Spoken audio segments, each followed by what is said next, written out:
Good morning. Good morning.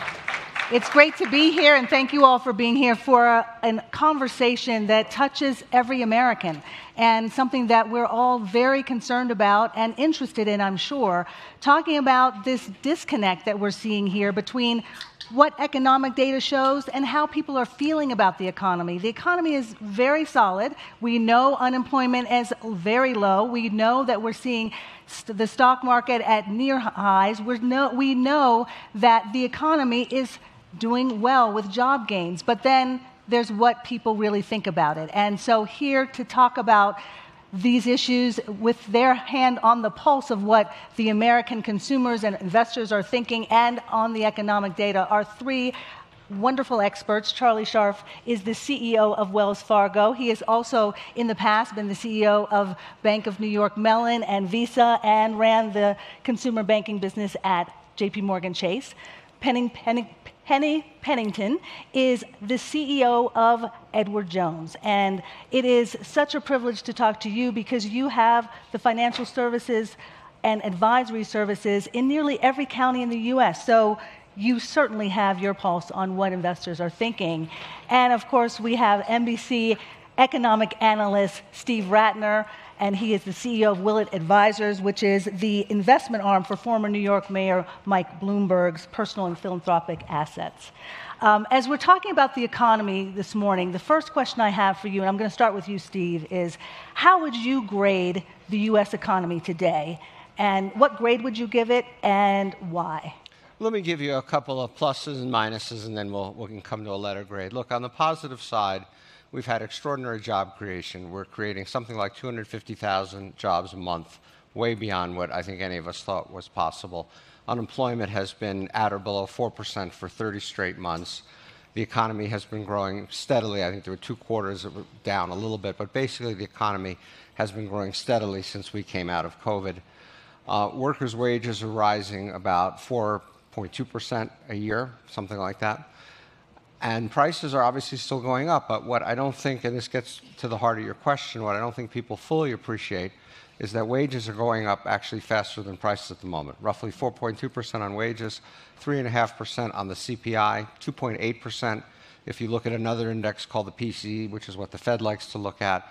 And so, in fact, they don't feel it, and we're going to obviously get into that, but they are, in fact, a little bit better off than they were a year ago, the famous kind of Ronald Reagan question.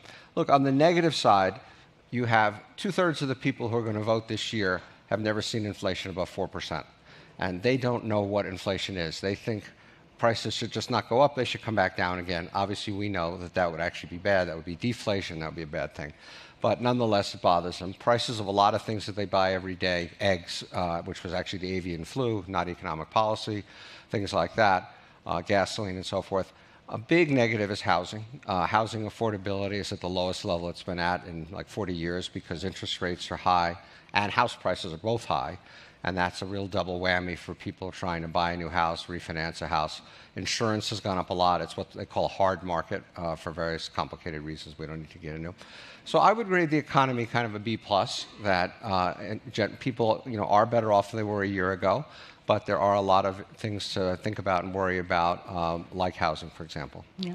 Penny, does B+ sound like a fair grade to you? How would you rate the economy? What grade would you give it right now? Sharon, do you remember when we were in first grade and we were just going to school and we weren't old enough to understand A, B, C, D, E letter grades, so they gave us satisfactory and unsatisfactory? Yes, that? yes. It's satisfactory. The economy is satisfactory. People are feeling unsatisfied or dissatisfied right now, and we're going to have a good conversation about that vibe. But the economy, I don't need to repeat what Steve just very, very eloquently said. Our economy is normalizing now. Inflation rates are coming down. Are those prices that have gone up over time at the grocery store going to come back down? No, we don't believe that they are. Employers are moderating now their search for talented professionals, and those talented professionals' expectations for where they're going to work and how they're going to work are moderating as well. And so importantly, the labor market is cooling off in some very constructive ways. So we see that kind of normalization as a positive. And fundamentally, businesses are investing, growth is strong, the merits of AI and what that might mean for productivity in many, many businesses will be good for growth and innovation. So we've got a satisfactory economy. Satisfactory, good, satisfactory, very good. What do you think? Yeah, I'll answer just in terms of just the economy. Put other things aside for a second. Things are really good. They are. I mean, when you look at from our perspective, consumers are in great shape on average overall. A lot of differences there when you go below that. But on average, the consumer is extremely strong, and on average, businesses are doing extremely strong. We look at credit performance. Consumer credit is kind of returning to normal levels from extremely strong levels. But if we look at where consumer credit is performing today, we'd say we'll take this, all day long.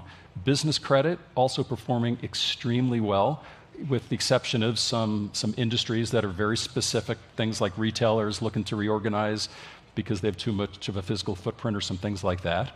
When you look at consumer spend, our debit card spend, and our credit card spend is incredibly consistent, almost to the level of it makes you question whether our data is right. I get this report every week that shows on a year-over-year basis how much consumer spend has grown, broken apart between debit and credit, and it's almost exactly the same week after week. Debit card spend is up 2 to 3% almost every single week. Credit card spend for us is in the low double digits. Part of that is we have some new cards. The industry is in the high single digits, and extremely consistent in terms of what we see. So debt levels are very, very reasonable overall. Credit performance is strong. Spend is strong. And when you look at consumer balances and business balances, they've seemed to levelized at kind of this level after coming down from these pre-pandemic levels, coming down from high pandemic levels, looking much more like pre-pandemic levels. So overall, just the actual performance of what we're seeing is really, really good. Yeah. Now, big differences when you take apart the consumer between those who have more money than those who have less money. Averages are extremely deceiving. We should talk a little bit about that, but just overall, things are really, really quite good. So overall, many surveys are showing the same thing. Consumer sentiment is strong, spending continues to be strong, and yet there's this vibe, the vibe session that they're calling it, right? So that the idea of the general public being pessimistic about the economy, even though the data is strong. And surveys showing that a majority of Americans believe we are actually in a recession right now. Why is there this belief, Charlie, that there is a recession going on when your personal financial situation may be okay, but you think overall the economy is just not? Yeah, so, first of all, when you look at I said this before, averages are deceiving. So when you look at the average consumer is performing very, very well. But those that had more money have more money than they ever had. And those that didn't have a lot of money are struggling as much, if not more, than they have struggled. When you think about what they're going through, and Steve referred to this before, is when you look at prices, prices are far higher today than they were. And even though wages have gone up, they're not going up for everyone. And even if wages are going up, a point more than inflation, that doesn't translate to, I'm an individual, I go into a store, and I used to spend $50 to buy something, and now it costs $60 or $70. That's what they still know, that's what they still see, and they still remember what they were paying. And so part of that is people have never, as Steve said, have never been through this kind of inflationary environment to understand how they need to readjust what their expectations are to what the reality of the situation is. Also, when you take a look at just what they're hearing is rates are high, right? This group of people is also, they borrow more than they invest, so higher rates are a problem for them. It's not a benefit for them. And so, their borrowing costs have gone up. And we all know the importance for those that actually own homes of mobility or taking money out of a property which is appreciating in value, and they're not able to do that. And then, this last piece of just the talk track of rates are extremely high, rates are going to come down, rates are high because inflation is high. What they see and what they're feeling is reinforced with this message that, the Fed is not taking action because they're still concerned about things, and that when rates start to come down, that's a signal that things are somewhat different. Mm-hmm. So all these things come together just to make them see and feel that what they experience is very different than those that do have a lot of money. Yeah. And there are a lot more with less money than those with a lot of money. Right. Penny, is it also that people who may have had a lot of money or had more money than they had expected or than their previous generations, that now the job market is strong, but depending on where you are and what you're doing, you may be doing the work now of a couple people as things have been restructured. You may be in a position that you're looking for work longer than you had perhaps a few years ago. How much is the job market impacting how people are feeling about the economy? Yeah. Well, what Charlie was getting at is something that we describe as the difference between investor sentiment and consumer sentiment. Investor sentiment, if you are an investor, is very strong right now because your portfolio of investment, whether it be modest or whether it be much larger, your portfolio of investment is doing very well, and there are growth lanes there for higher growth. A year ago, people were hunkered down in cash and CDs. They said, I get 5% and I can sleep at night, quote unquote. I feel really good about this. We've actually moved out of that environment, and investors are looking for those growth lanes. But we're all consumers. And as consumers, depending on what our job prospects are, where we are in the labor force, and importantly for our clients in the conversations that we have with them, where their kids and grandkids are. So we speak with our clients across multiple generations, 8 million clients. Sharon, you said it, we have a client in every county but one in the United States. We have a brick and mortar location in 2/3 of the counties of the U.S. So we sort of have our hand on the pulse of what's going on with American investors and consumers. And what they're sharing with us is that they are worried about jobs. If you're in a location where manufacturing is moving to other places or has moved to other places, you're worried about that. If you're thinking about artificial intelligence and what that might mean for your job prospects, people are talking about that. And then when you think about education and the impacts of education, the investment that people are making in education, now you're talking about folks who hold the wealth today who are thinking about their kids and grandkids. That's sort of the consumer part of the sentiment, and that's where I think this a big part of this disconnect comes in the 500,000 conversations we have with clients a week. That's where the disconnect is. I feel pretty good about my investment portfolio, and what do I need to invest in to find the growth? But gosh, I'm feeling a little pessimistic about my job prospects and that of my kids and my grandkids. Yeah. This disconnect, Steve, is it different than we've seen before between what the general public thinks about the economy and how well the economy is doing? Yeah, look, I've been following the economy in my professional life for almost 50 years since I started covering it as a young journalist. And yeah, even in the early 80s, well, look, we've had other periods where consumer sentiment was as bad as it is today, and it is really bad. If you look at just the consumer sentiment surveys, they're down at like 40-year lows. We've never had it in the context of an economy that I think all three of us seem to agree on is actually doing pretty well, very well, somewhere in that zip code. And so the obvious question is, why is that? I think we've talked about a couple of the reasons here. I think inflation is definitely probably the single biggest piece of that because of the fact that people haven't experienced it before, because there are items that they buy every day, like gasoline and things like that, where they see the prices and they know, as you said, and they know it's different than it was last time. But the reality is a little different than what people think. For example, gasoline prices today, if you adjust them for inflation, are roughly average over the last 50 years.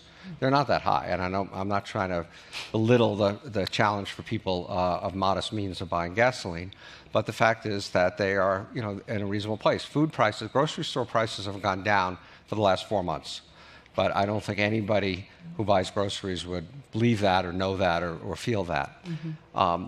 I mentioned housing as a big challenge for a lot of Americans, whether they're first-time home buyers or people want to move and so on and so forth. The other thing that I think is going on out there that we do have to worry about is that wages, as I said, wages are going up a bit faster than inflation at the moment, but nothing like what we're historically used to. I mean, we're historically used to something like 2-3% real growth after inflation in wages, which comes out of productivity and things like that. Productivity growth has been really slow for a good while now. We can talk about that. That's a whole another. It is actually the most important part of this whole subject, but I won't dive into it until you're ready. But the fact is, productivity growth has been slow, which means that these real wage increases, the difference between inflation and what you get paid, are actually pretty small, and it doesn't make people feel better off. There is one other conundrum that I just want to throw out there and mention, which is that one of the effects of we've been running what economists would call running an economy hot. We had for a long time low interest rates. We had all these jobs. We had all this stuff going on, and a very low unemployment rate. And what that's actually done is it's actually been better for people at the bottom than at the top on a relative basis. I'm not in any way going to suggest they're as well off. But if you look at the change in the unemployment rate, wage increases, jobs, the people at the bottom actually have done a little bit better. Inequality has narrowed a little bit for the first time in a very long time. And that's obviously a good thing, even though it would be better if everybody's boats rose a little bit faster. So I think, I don't think there's, I get asked this question all the time, and everybody wants some silver bullet answer like, this is why people feel so bad, even though the economy's pretty good. I just think it's really complicated. We should talk, and I won't take time now to do it, we should talk about AI, because it may worry people, but it is also, in my opinion, one of our single greatest hopes for the economy in the future. Well, I do want to talk about two things. One, you mentioned productivity and the impact that is having on the productivity growth on business, and what, as business leaders, what you're seeing in terms of other parts, not just the consumer part of your business, but how that's impacting overall the business. How is that impacting how people are feeling, or how the sentiment is about the economy? Yeah, I think, listen, I think there's a difference between what people see in the short term and what they see in the benefits over a period of time. And so, just efficiency, productivity is an example of when institutions like ourselves, like other companies out there, focus on productivity. The short-term feeling in that is we're able to do more with less. That is what it is. Mm-hmm. Doing with less mean spending less money on things. It could mean doing it with less people in the short term. And so the short-term impact of how that feels is it doesn't feel good to the people who are directly impacted by that. But then that gets replayed back into, okay, now how do we prepare a broader set of people to operate in a world which looks very different today than it does, than it did 10 years ago. Mm-hmm. And the same thing's going to happen in the AI space. So, it is just, again, the recognition of it's the right thing for the long term is to become more efficient, to have more productivity, and to make sure that we're focusing on those that are impacted by this and what we're going to all do to make sure that they're not harmed by it. Mm-hmm. What kind of real conversations, though, do you need to have with clients about this issue, as they are very concerned, as Steve mentioned, about what this is going to be doing to their livelihood? Yeah. I want to put two things together here in answering your question, Sharon. There's another phenomenon going on right now that's been dubbed the Great Wealth Transfer. $84 trillion of wealth that is being moved from the two generations who own it, silent generation and baby boomers today, to the next 2 and even 3 generations. And in fact, some people of great wealth skipping the next generation and moving it on to generations beyond that. $84 trillion of wealth. This is a massive societal shift, because the desires and perspectives and points of view about the economy about the prospects for society and the things that people want, the way that they want to live their lives. Our clients, we see this across the 4 and 5 generations of clients that we are working with at one time. The next 3 generations, the youngest 3 generations to get today, are talking about very different things than I talked about as a baby boomer, as I was thinking about building my family's nest egg.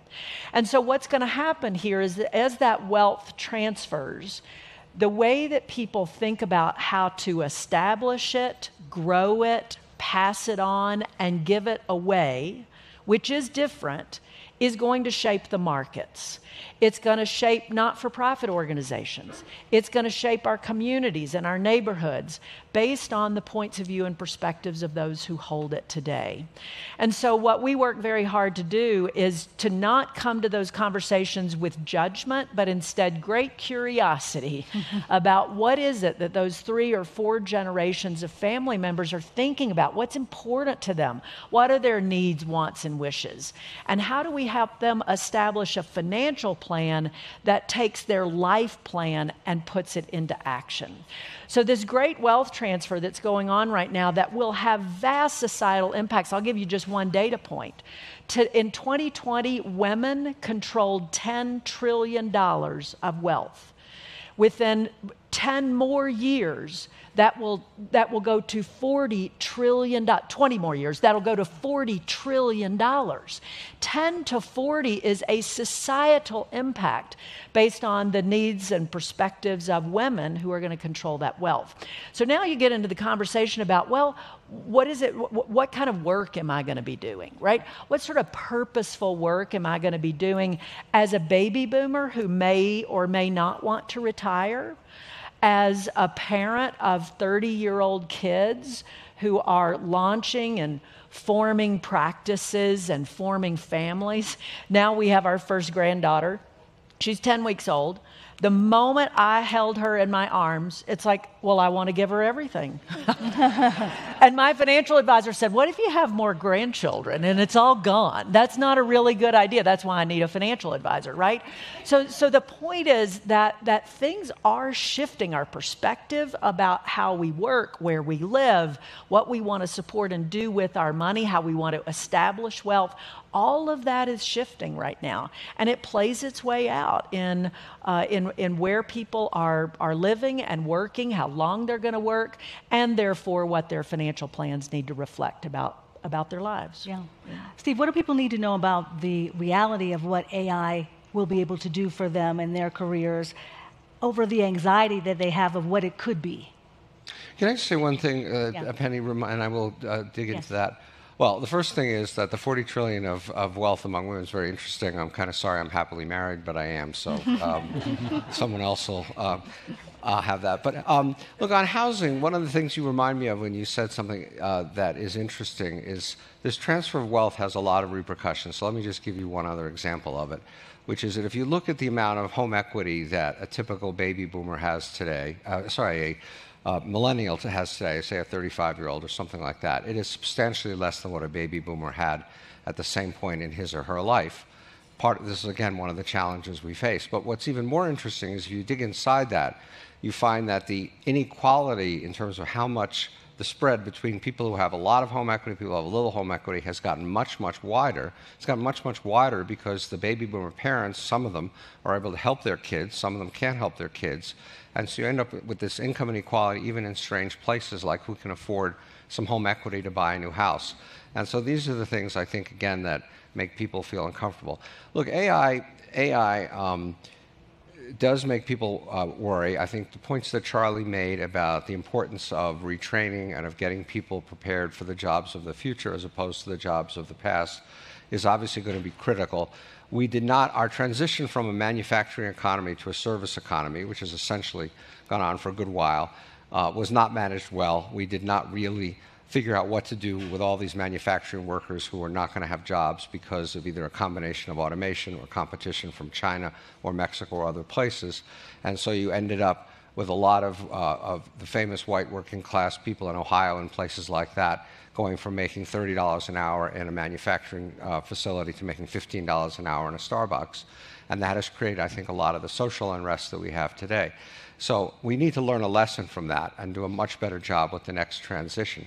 That said, I think AI is a critical component of the potential we have to reaccelerate growth and reaccelerate the growth in real incomes, just the way computers did in the 1990s and just the way it happened in manufacturing 100 years ago. We have to do that. There is no example that I'm aware of in human history where a technological innovation did not ultimately make people better off than they were before, did not ultimately create more jobs than there were before, did not ultimately spur growth. If you look at the whole continuum of human history, there was a tiny, tiny amount of growth for thousands and thousands of years until the 1700s and the beginnings of the Industrial Revolution. And we take for granted now that kind of level of growth, but that is not the way the world has always worked. And unless we continue to innovate, and AI is probably the most exciting thing in front of us right now, we're not going to get our growth rate back to where it was. In fact, it could even continue to erode. And that would create even more unhappiness, even more social instability, and even more very undesirable outcomes. Yeah. Do you have anything to add to that? Yeah, I think, listen, the AI genie is out of the bottle. And so, we can debate about how fast it's going to go. But it is going to, it's going to, in our point of view, my point of view, it's going to bring far more change to how things are done, to what jobs look like, than any of the other changes that we've seen. It is just, and there's no question about that. And I think people should be incredibly excited by what that means in terms of what that potential is, what the benefits are going to be. But to Steve's point, when you think about what that is going to mean towards a group of people, a large group of people who have jobs today, and those jobs will be completely unnecessary in the future. Completely unnecessary. And if we aren't very conscious about thinking about what the world looks like today and what the world is going to look like in 2 years, 5 years, 10 years, and figure out how we're going to readjust learning, training, then the divide that's going to be created is going to be even greater than what we see today. And so again, I'm incredibly nervous about it, because I think we've got to be very, very clear and specific with what are we going to do to make sure we're not just getting all the advantages of it, but we're being very conscious about protecting against the negatives which could come out of this. And what are you most concerned about in terms of the negatives that could Well, I come think it's just that. Again, there are a huge number of jobs today that exist that aren't going to be necessary. Yeah. And they're not, and they're, some of them are jobs people who have higher degrees of education, right? And AI's been around for a long time, right? It's not that AI is new. It is the way that AI can be used in applications today. It's generative AI. It's creating something with AI that didn't exist before. And a lot of that was done by people. And so that is now going to be done for us. And yes, over a period of time, we'll still need a set of eyes to oversee it and whatnot, but it's going to continue to improve, continue to get better. And so all these jobs that created a bunch of things for people who are more educated and more skilled in their profession to actually use, that will be done for them. And so what are all of those people going to do? And in the ways that are very much entry-level roles, which can be gateways to other things. Those gateway roles have to be redefined and changed. And that's going to be the interesting question of how are we all going to do that? How are we going to both apply things either within our own companies, but even more broadly as a society to make sure that we have people that are protected in ways that we didn't necessarily protect people as we've gone through these other changes that we've seen in our lifetime. Yeah. Penny, how is that changing within the company, but also how are your advisors instructing people, advising people about how they can change their skills, upgrade their skills, so that they can continue to grow their money and be employable? Right on. So now we're putting together the perspective of the investor and the perspective of the consumer as it relates to artificial intelligence and how it's going to affect us. So from the perspective of the investor, Steve, I'm right there with you. I think that this is a productivity unlock in our economy that we need, we want, and that we ought to benefit from in really, really responsible and thoughtful ways. And I think that the humility that you bring to business and policy making that says, maybe we haven't managed or navigated these transitions as well as we should navigate this transition. I would ask all of you as business leaders, as consumers, to look to business, to look to government, to look for government agencies and hold us accountable to using these productivity unlocks in really powerful and responsible ways. So from the investor perspective, this is a growth and productivity unlock that's going to be really, really good for investment. From the consumer perspective then, our clients who are consumers and consumers of financial services want to be known. They want to be known deeply by us. They want us to, we say, get you, guide you, and make it easy. These productivity unlocks, like artificial intelligence and generative AI, help us to provide services to millions and millions of clients more efficiently and effectively so that we can actually keep the prices low so that we can serve more Americans, including people who are just beginning the process of establishing wealth, who might say, gosh, I can't afford financial advice. Well, in the way that the industry is constructed today, it is a little bit harder. But our company has committed for 100 years to supporting the middle class and to supporting people who want to become middle class and beyond that. And so productivity can be unlocked. AI can be used to be more efficient and effective in really, really responsible ways. And as I've heard very recently, we as consumers today expect those that we buy from to know us.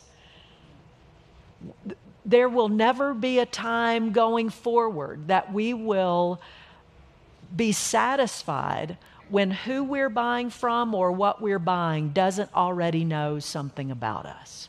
We've already crossed that bridge.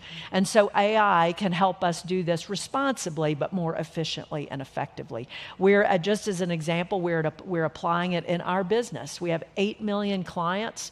We're going to double the number of clients that we care for and the number of assets of theirs that we've helped them build. And when you're talking about tens of millions of clients, and today 20,000 financial advisors, the insight that can be gained from knowing the pulse of North American consumers and investors, applying computing power to know individuals and groups of people even more thoughtfully and carefully, more quickly, that helps us keep our prices low and helps us serve more people better. Is this an opportunity, not just AI, but looking at these issues of closing some of these gaps that have existed between women and men in investing, between racial groups in terms of investing? I'm curious, as leading Edward Jones, the first woman to be the managing partner, in an industry that is so heavily male-dominated, very, very few Blacks, Latinos as financial advisors, only a quarter of women are financial advisors in that industry. How are you changing that landscape and closing those gaps to reach more people? Well, I'm really glad that you've asked that, because you're getting to something that all three of us have, which is the acknowledgement that there is differential spread of opportunity and wealth in our economy, and that's not good for our economy. When we think about consumer sentiment, that people are concerned about their jobs and concerned about their ability to upskill and reskill, that has an effect on the sentiment in our economy. So that wealth inequity sometimes in our industry comes from a point of view where people say, well, financial advice isn't for me.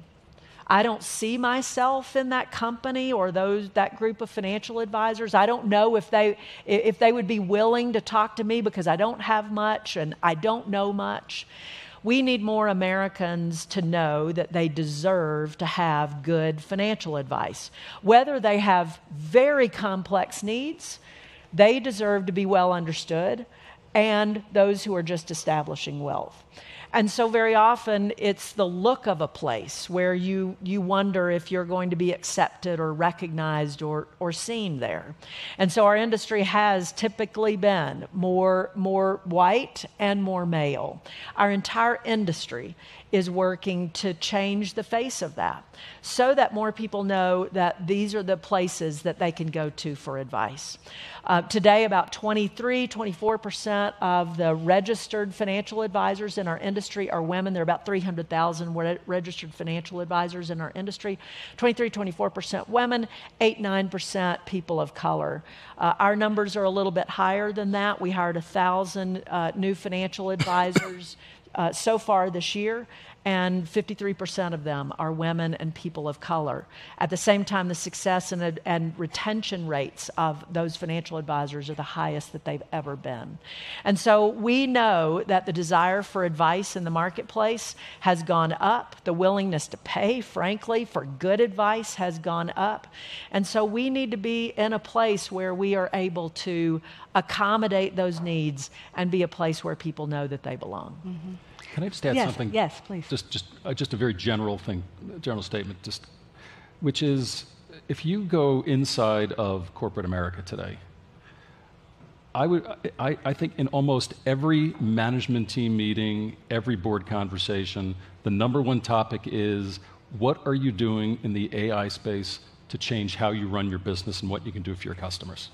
Like, bar none. That is like the single biggest conversation that's being had. And it's going, and we're actually going to see the impacts of it in real time. Penny talked about what they're doing in Edward Jones to benefit consumer, but everyone's going to do it. And the reality of what people don't generally want to talk about is, because they want to talk about the positive things and all these whatnot, is the easiest places to go after are efficiency, right? About how you can do more with less. And so, like, over the next series of years, you're going to see companies that scale across the business environment find ways to do more with less because of AI. And ultimately, it'll allow them to serve customers more broadly. And so you know that impact is coming. And so then if you say, if like that is the number one conversation that's happening when the doors are closed, then you ask the question, well, what's the impact? What does that mean? That is going to mean that, again, there needs to be a rethink of what job structures look like, about what education looks like, about what training looks like. Because what's going to happen is those benefits that we're going to see, which we're going to see in terms of productivity, are going to create this, this wider divide, and then we're going to be sitting there saying, okay, now what are we going to do about it? Yeah. And so the question, where when it comes to, school curriculums of all types, when you look in terms of training, in terms of what kind of programs should there be, whether it's in the private sector or in the public sector, to counteract the impact of what we're going to see. Yeah. And that's what I wish that there was more conversation about. And conversations about how to bring into the fold those who have been left outside. Or not seen before it happens. Like, we know Yes. that there are going to be changes in the types of people that we're going to want to hire, in the types of skills that we're going to need inside of companies of all sizes because of what technology is going to enable you to do. And how do we not just retrain that group of people, but prepare the next generation of people coming in so that they're prepared for what the world looks like, not what it used to look like. Yeah.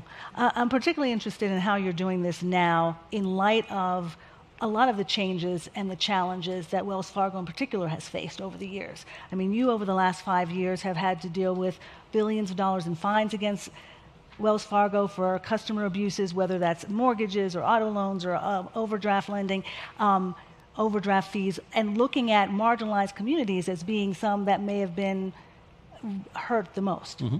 Since then, you've instituted several programs, whether it's for small businesses, whether it's for more inclusive banking, to include more people. When we're talking about these things in these discussions, AI being the cornerstone, how do you make sure that these other programs that you've put into place are going to grow and mature? Yeah, listen, we want to serve a broad range of Americans in this country. And so, we serve, people that historically have not had access to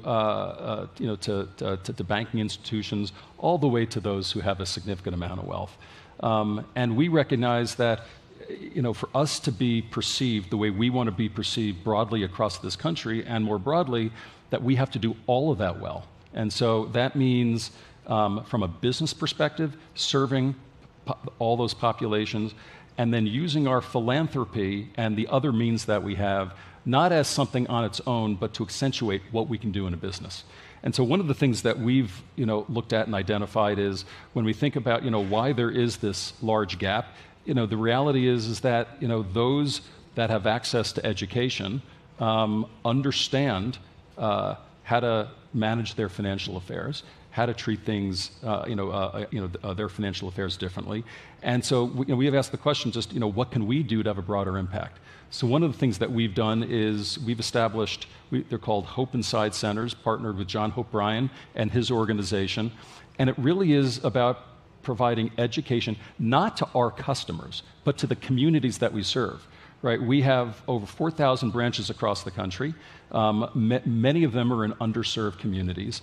And we can provide an access point for people to engage in a way that they otherwise wouldn't have been able to engage. And so, what we have found is that, we create one of these centers, generally over time by word of mouth, but we do our best to publicize it, and when we open these, is we want to attract people into the community that can come in, and we just have to help them with the basics. The basics are quite simple, which is improve your credit score, reduce your debt, and increase your savings.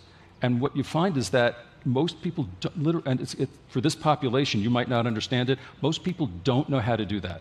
I mean, one of the great failings of our educational system is we don't teach people how to manage their financial affairs. We teach them about math and reading, we teach them about economics and history. Everyone has to manage their financial affairs, and the reality is those that are generally better off get access to that learning, and those that aren't don't, and they wind up suffering for it. And so providing the counseling for what impacts your credit score, what you can do to impact that credit score, the benefits of reducing debt. And what we have found is with the cohorts that we have coming into our branches, just through that counseling, roughly, when you look at it, we've been able to, for people that come in that engage with these counselors, 60% of the people increase their credit scores by 25 points in a relatively short period of time.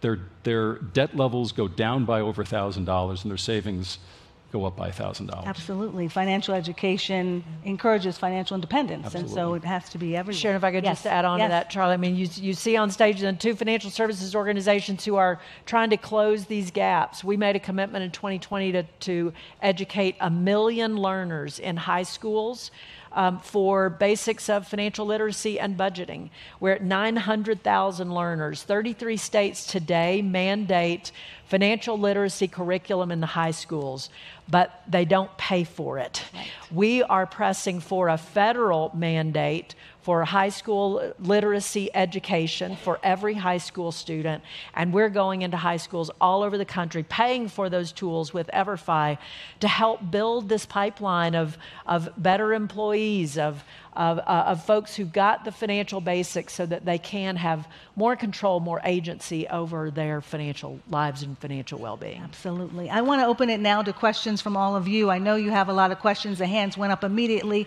in the back right there. If you could say your name and kind of the context of why you're asking your question. Say my name. I'm Peter Brown.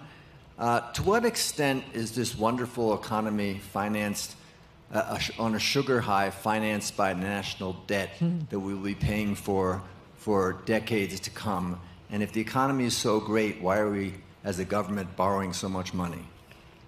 Well, look, that's a great question, and I'm glad we got into that in our remaining few minutes, because it's probably, actually, oddly enough, it is probably the biggest existential issue that in my opinion, that we face as a country, which is that we are on an unsustainable fiscal course. We are running deficits of close to $2 trillion a year. That is completely contrary to any economic theory of how you operate an economy when you have unemployment at 4%. You don't run huge budget deficits. You save those for when you need to spend money to get the economy out of a recession, or as in the 1930s, out of a depression. And this is the fault, frankly, of both parties. We've had one party that has been very focused on cutting taxes in very major ways. I'm all for lower taxes, but they were not accompanied by any spending reductions. You have another party that spent a lot of money, but would not think about raising taxes. And we are in this terrible place where we now have $35 trillion plus or minus of national debt, and that is simply just going to keep going up. It is part of why the economy is, it is frankly part of why the economy is doing so well, but we can't afford it. It would be like a family going out and saying, well, I'm just going to go out and have a nice dinner and buy some new clothes and buy a new car, and I'm going to feel great. But then they have all this debt they have to deal with. I don't believe people worry. There are two concerns people have about the debt. One is that one of these days we're going to wake up and find out that the financial markets are not going to continue to buy $2 trillion a year of new treasuries. That is definitely a possibility. I don't think it's the likely outcome in my opinion. I think we are the ultimate borrower in the world, and people will always borrow, will always buy our debt, unlike many other countries. We are the reserve currency for the world. But it could happen, but it's not my base case. What definitely will happen, and there's not a debate about this, it's just a fact, is that as our society ages, which it is, as the need for healthcare, Medicare goes up, as the cost of Social Security goes up, as the interest costs on our debt go up, because part of why we've been able to sustain all this debt is interest costs were very low, 1 or 2%, close to zero for 15 years since the financial crisis. Those costs are going to go up. And what it's going to do is it's going to squeeze out all kinds of other spending. And Charlie talked a lot, and I agree with him, about, as did Penny, about the need for retraining and education and getting people adjusted to this new world. That money's going to have to come from somewhere. And if the federal budget is increasingly squeezed by all these other needs, and by the way, we do have to spend a lot of money on defense. I think we've all learned that in the last few years. That's going to be expensive for us. We are still the world's policemen in one form or another. And so this is the scary side of, I think, the relative optimism that we feel about a lot of this other stuff. And there does not seem to be any consensus or sense in Washington or anywhere that I can see about the need to address this. We just continue to do it. It's completely irresponsible, and it is, it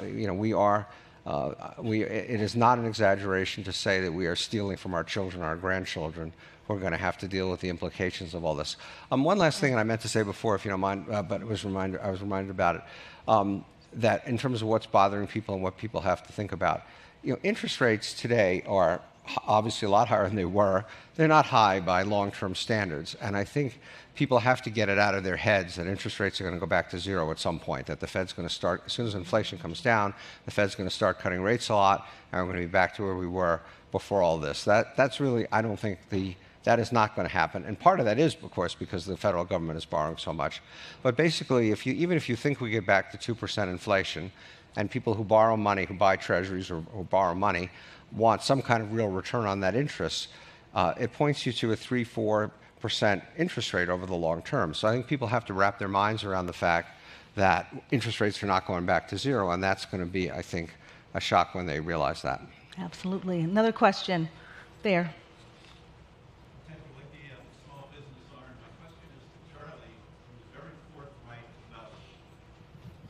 The potential job obsolescence resulting from AI. And I'm just curious, since that's the #1 topic in all your management meetings, what you are forecasting for the next 3 years in terms of actual job obsolescence and how you're going to retrain and reallocate your employees, or if you want to speak more generally about the banking industry in toto, how you're looking at that. Yeah, so I would say, first of all, I think the banking industry is slightly different position than other companies because we're so highly regulated. And so what that means is we have to be, appropriately so, have to be really, really careful about what we implement, because it's on us, and our regulators will expect us to understand what the outcomes are before we do something. In many industries, you can learn along the way, you can do something, you can figure things out. If we do something that adversely impacts an individual, a company, or business, it's on us to have understood that before we would have put it in place. So we're having a lot of conversations and thinking through what these things look like, but the regulated banking industry, I think, will be much slower than other industries to actually put things out in the marketplace. But having said that, to the things that we are thinking about, we are very actively having the conversations about, okay, if we change something, what does that mean for these jobs? And again, my concern is around the things that we did. When someone showed up at Wells Fargo, went through a training program, the things that we would train you on to do a job, those things are not going to be the things we need to train you on anymore, because those things will be done for us. So how do we actually bridge that gap? Because by doing those things you learned, you're not going to have to be trained to do a series of things that you'll then learn from along the way. You have to go from here to there, and how are we going to create that? And the short answer is we're figuring it out along the way. It's still very early in the journey, though. Yeah. One more question, right there. Hi, I'm Jennifer Cheshire. I'm with the Financial Health Network, and I want to go back to the beginning of the conversation. I was so glad to hear you say, Charlie, that averages can be deceiving. Mm-hmm. I completely agree. We have all of these macroeconomic measures as a government, as a country, that are supposedly tell us how we're doing as a nation, but they obviously don't really help us understand different groups of people and how they're faring. So I'm curious, what else can we be measuring that incorporates more microeconomics so we can really understand the difference that companies like yours are making, and how you'll know when you're successful, so that when you're doing your quarterly earnings report, you're not just talking about the averages or the earnings per share that you're hoping to achieve, but that you can actually show that the products and services you're offering are actually making a difference, not just for the wealthiest of your customers, but for all of them. So how do you measure? How do you know that you're succeeding with your customers? Yeah, so I'll answer it two different ways. Number one is, so internally, when we look at all of our different business metrics, again, we don't look at things like the averages, right? We look at, so within our consumer bank, we look at how, we take apart the business based upon a proxy for wealth levels, right? Sometimes we look at credit scores, sometimes we look at average size of deposit balances with us, sometimes we have deposits plus investments to say, how are we doing at serving those different populations? And what do we have to do to serve each of them equally well? And so in our case, what we have come to understand is that just like anything else, what they need is very, very different. The way we serve them is very, very different. We got to look at coverage models. We have to look at our product set. We have to look at pricing and ask the question in each of these segments, do we have the right holistic set of things so that we can drive increases in customers and more prosperity for that population? So internally, business by business, operating at that level of detail is the way we try and drive the conversation. As a company more broadly, the reality is a lot of it is going to come down to our reputation and how we're viewed. When I said before, there are more people, that are struggling than are doing well when you get through the averages. And the question about how are we doing at helping that cohort of individuals or businesses improve their lives will determine whether or not they view us as being a helpful partner in that. And so again, whether we do that directly by doing a better job serving them, by not making mistakes like we've made in the past, by using our philanthropic resources. We give away $300 million a year as a company. We're one of the largest foundations in the world. It's a gigantic number. And the question is, are we doing it in a way which is actually having an impact on the communities in which we serve? And ultimately, we're going to see that in how we're viewed as an institution. And we look at that, and sometimes, when we don't feel better, if it's not good, we ask the question why, and that then has an impact on what we do as a company.